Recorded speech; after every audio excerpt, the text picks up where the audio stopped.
संत हृदय जस निर्मल बारी, बांधे घाट मनोहर चारी। जह तह पियहि विविध मृगनीरा, जनु उदार ग्रह जाचन भीरा। उसका जल संतों के हृदय जैसा निर्मल है। उनको हरने वाले सुंदर 4 घाट बने हुए हैं। भांति भांति के पशु जहाँ तहाँ जल पी रहे हैं, मानो उदार दानी पुरुषों के घर याचकों की भीड़ लगी हो। पुरैनी सघन ओट जल, बेगी ने पाइये मर्म। माया छन्न ने देखिए, जैसे निर्गुण ब्रह्म। घनी पुरैनियों कमल के पत्तों की आड़ में जल का जल्दी पता नहीं मिलता, जैसे माया से ढके रहने के कारण निर्गुण ब्रह्म नहीं दिखता। सुखी मीन सब एक रस, अति अगाध जल माही। जथा धर्मशील ने के दिन, सुख संयुत जाही। उस सरोवर के अत्यंत अथाह जल में सब मछलियां सदा एक रस एक समान सुखी रहती हैं, जैसे धर्मशील पुरुषों के सब दिन सुखपूर्वक बीतते हैं। बिकसे सरसिज नाना रंगा, मधुर मुकर गुंजत बहुभृंगा। बोलत जल कुकुट कलहंसा, प्रभु बिलो की जनु करत प्रशंसा। उसमें रंग बिरंगे कमल खिलते हुए हैं, बहुत से भौरे मधुर स्वर में गुंजर कर रहे हैं। जल के मुर्गे और राजहंस बोल रहे हैं, मानो प्रभु को देखकर उनकी प्रशंसा कर रहे हों। चक्रवाक वक खग समुदायी, देखत बनई बरनी नहीं जाई। सुंदर खग मग गिरा सुहाई, जात पथिक जनु लेते बुलाई। चक्रवाक बगुले आदि पक्षियों का समूह देखते ही बनता है, उनका वर्णन नहीं किया जा सकता। सुंदर पक्षियों की बोली बड़ी सुहावनी लगती है, मानो रास्ते में जाते हुए पथिक को बुलाए लेती हो। लाल सीप मुनि ने ग्रह छाए, चहूं दिशि कानन बिटप सुहाए। चंपक बकुल कंदब तमलासा, चंपक बकुल कंदब तमाला। पाटल पनस परास रसाला। उस झील पंपा सरोवर के समीप मुनियों के आश्रम बना रहे हैं।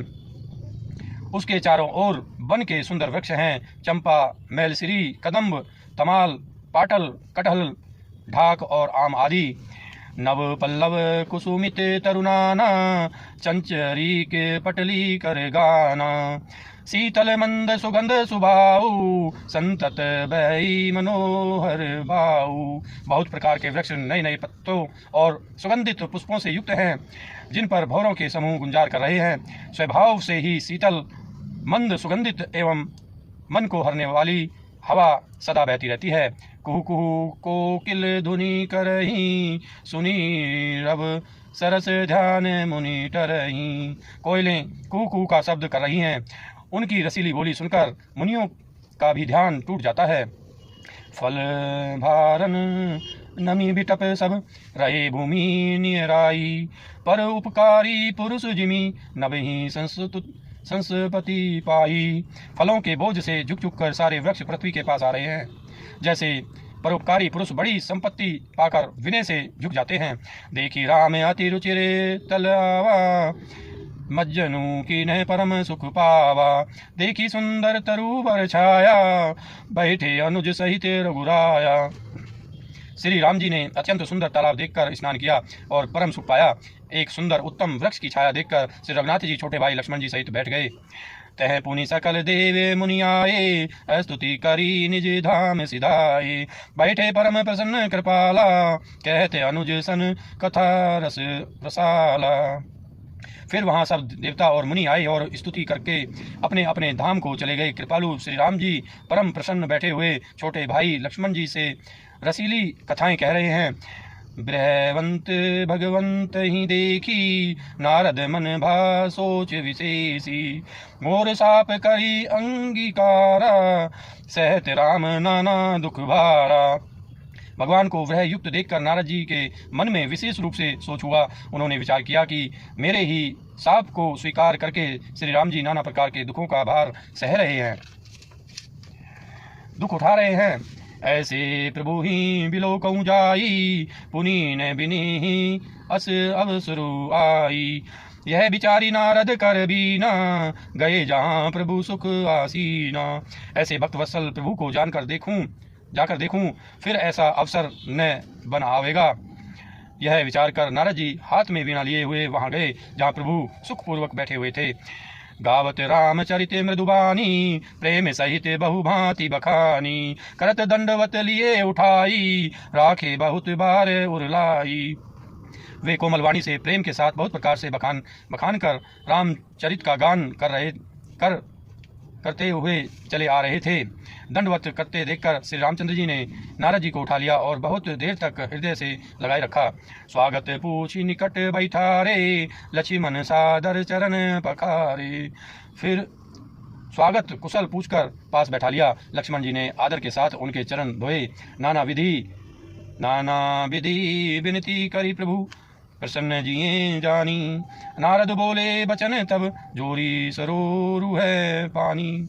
बहुत प्रकार से विनती करके और प्रभु को मन में प्रसन्न जानकर तब नारद जी कमल के समान हाथों को जोड़कर वचन बोले। सुनहु उदार सहज रघुनायक, सुंदर अगम सुगम बरदायक। देखो एक बार मांगऊं स्वामी, यद्यपि जानत अंतर जामी। हे स्वभाव से ही उदार श्री रघुनाथ जी, सुनिए, आप सुंदर अगम और सुगम वर के देने वाले हैं। हे स्वामी, मैं एक वर मांगता हूँ, वह मुझे दीजिए। यद्यपि आप अंतर्यामी होने के नाते सब जानते ही हैं। जानहूँ मुनि तुम्हें मोर सुभाऊ, जन मन कबहू की करऊँ दुराऊ। कवन वस्तु असी प्रिय मोहि लागी, जो मुनि वर ने सब कहूँ तुम्हें मागी। श्री राम जी ने कहा, हे मुनि, तुम मेरा स्वभाव जानते ही हो। क्या मैं अपने भक्तों से कभी कुछ छिपाव करता हूँ? मुझे ऐसी कौन सी वस्तु प्रिय लगती है जिसे हे मुनि श्रेष्ठ तुम नहीं मांग सकते। जन कहूँ कछु अदे नहीं मोरे, अस विश्वास तजहूँ जनी भोरे। तब नारद बोले हर्षाई, अस वर मांगऊ करऊँ ठिठाई। मुझे भक्त के लिए कुछ भी अदे नहीं है, ऐसा विश्वास भूल कर भी मत छोड़ो। तब नारद जी हर्षित होकर बोले, मैं ऐसा वर मांगता हूँ, यह धृष्टता करता हूँ। यद्यपि प्रभु के नाम अनेका, श्रुति कह अधिक एक तई का। राम सकल नाम ने तेई अधिका, हो नाथ अध खग मग वधी का। यद्यपि प्रभु के अनेकों नाम हैं और वेद कहते हैं कि वे सब एक से एक बढ़कर हैं, तो भी हे नाथ, राम नाम सब नामों से बढ़कर हो और पाप रूपी पक्षियों के समूह के लिए यह वधिक के समान हो। राका रजनी भगति तब, राम नाम सोई सोम। अपर नाम उड़गन विमल, बसहूँ भगत उर्व्योग। आपकी भक्ति पूर्णिमा की रात्रि है, उसमें राम नाम यही पूर्ण चंद्रमा होकर और अन्य सब नाम तारागण होकर भक्तों के हृदय रूपी निर्मल आकाश में निवास करें। एवमस्तु मुनि सन कहेऊ, कृपा सिंधु रघुनाथ। तब नारद मन हर्ष अति, प्रभु पद नायु मात। कृपा सागर श्री रघुनाथ जी ने मुनि से एवं वस्तु ऐसा ही हो कहा। तब नारद जी ने मन में अत्यंत हर्षित होकर प्रभु के चरणों में मस्तक नवाया। अति प्रसन्न रघुनाथ ही जानी, पुनि नारद बोले मृदुबानी। राम जब ही प्रेरेऊ निज माया, मोहेऊ मोही सुनहु रघुराया। श्री रघुनाथ जी को अत्यंत प्रसन्न जानकर नारद जी फिर कोमल वाणी बोले, हे राम जी, हे रघुनाथ जी, सुनिए, जब आपने अपनी माया को प्रेरित करके मुझे मोहित किया था, तब विवाह में चाहूं कि ना, प्रभु के ही कारण करे न दीना। सुनु मुनि तो ही कहूँ सहरोसा, भजहि जे मोहि निज सकल भरोसा। तब मैं विवाह करना चाहता था, हे प्रभु, आपने मुझे किस कारण विवाह नहीं करने दिया? प्रभु बोले, हे मुनि सुनो, मैं तुम्हें हर्ष के साथ कहता हूँ कि जो समस्त आशा भरोसा छोड़कर केवल मुझको ही बसते हैं, करऊँ सदा तीन्ह कई रखवारी, जिमी बालक राखई मही तारी। गह शिशु बच्च अनल अधिधाई, तह राखई जननी अरगाई। मैं सदा उनकी वैसे ही रखवाली करता हूँ जैसे माता बालक की रक्षा करती हैं। छोटा बालक जब दौड़कर आग और सांप को पकड़ने जाता है तो वहाँ माता उसे अपने हाथों अलग करके बचा लेती है। प्रौढ़ भये तेहि सुत पर माता, प्रीति करई नहीं पाचिली बाता। मोरे प्रौढ़ तने सम ज्ञानी, बालक सुत सम दास अमानी। सियाना हो जाने पर उस पुत्र पर माता प्रेम तो करती है परंतु पिछली बात नहीं रहती, अर्थात मात्र परायण शिशु की तरह फिर उसको बचाने की चिंता नहीं करती, क्योंकि वह माता पर निर्भर न कर अपनी रक्षा आप करने लगता है। यानी मेरे प्रौढ़ श्याने पुत्र के समान हैं और तुम्हारे जैसा अपने बल का मान न करने वाला सेवक मेरे शिशु पुत्र के समान है। जनहि मोर बल निज बल ताही, दूह कह काम क्रोध रिपु आही। यह विचारी पंडित मोहि भजही, पायु ज्ञान भक्ति नहीं तजही। मेरे सेवक को केवल मेरा ही बल रहता है और उसे ज्ञानी को अपना बल होता है, पर काम क्रोध रूपी शत्रु तो दोनों के लिए है। भक्त के शत्रुओं को मारने की जिम्मेदारी मुझ पर रहती है, क्योंकि वह मेरे परायण होकर मेरा ही बल मानता है, परंतु अपने बल को मानने वाले ज्ञानी के शत्रुओं का नाश करने की जिम्मेदारी मुझ पर नहीं है। ऐसा विचार कर पंडित जन बुद्धिमान लोग मुझको ही बसते हैं। वे ज्ञान प्राप्त होने पर भी भक्ति को नहीं छोड़ते। काम क्रोध लोभादि मद प्रबल मोह के धारी, तिन्हे में अति दारुण दुखद माया रूपी नारी। काम क्रोध लोभ और मद आदि मोह अज्ञान की प्रबल सेना है। इसमें माया रूपणी माया की साक्षात मूर्ति स्त्री तो अत्यंत दारुण दुख देने वाली है। सुनु मुनि कह पुराण श्रुति संता, मोह विपिन कहूँ नारी बसंता। जप तपने में जलाश्रय जारी, होई ग्रीष्म सो सही सब नारी।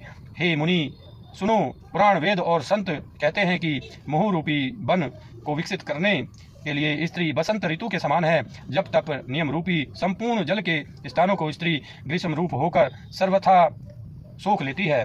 काम क्रोध मद मत्सर भेका, इन्हीं हर्ष परद बरसाएका।